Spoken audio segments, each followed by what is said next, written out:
Hi, my name's Paige Pritchard, and I just wanted to touch base about my personal journey and the important moments that led me all the way up to this moment in my life.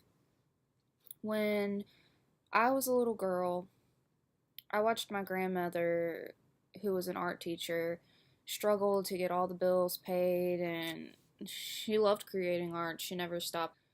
I'd watch her find and use all different kinds of things around the house just to make different kinds of strokes on her paintings and different textures and whatever worked for her. And she'd even use like old canvases that she'd find, and she'd gesso them and paint over them with white and reuse them like they were brand new.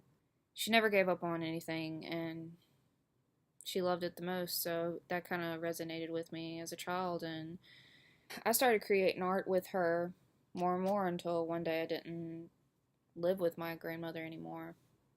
I lived with my mother after she cleaned up and after she got off drugs. And my mom never really encouraged me to do anything with art because she felt it would lead me to be poor or have to struggle.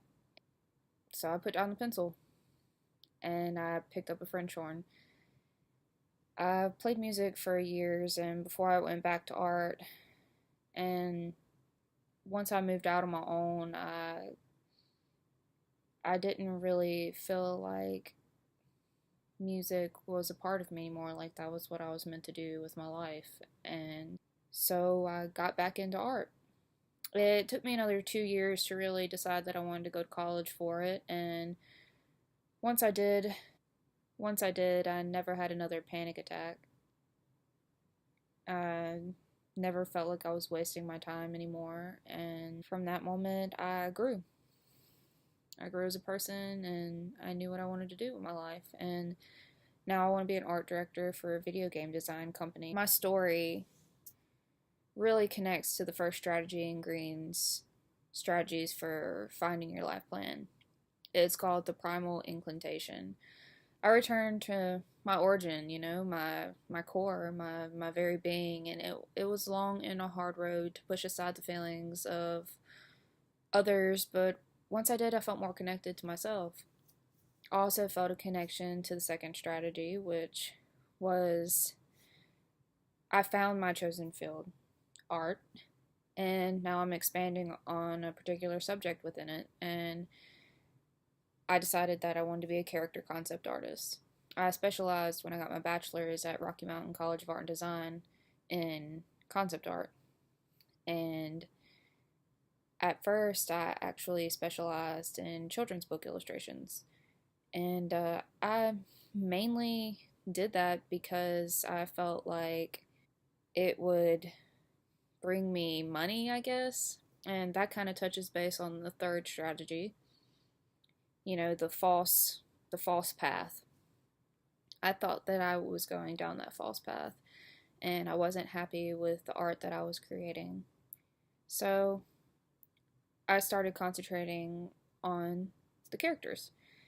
And once I did that, once I realized that, money wasn't everything, I know that, my family, we grew up poor. I know that money's a part of life, but it wasn't going to make me happy with a career. I wanted to create believable characters that adults could connect to. Before I decided that I wanted to do concept art, I felt like I was going down a path that was like an unprofitable gain. It led me to figure out what I really wanted to do, so it led me to my dream path. I want to be a 2D character concept artist for a video game design company and either work my way up to being an art director or push my knowledge and experience in the field until I can get my dream job with another company. Next 3 weeks, I plan to break down goals that I want to have accomplished by that time frame. I want to get my online portfolio. I want to get that finished.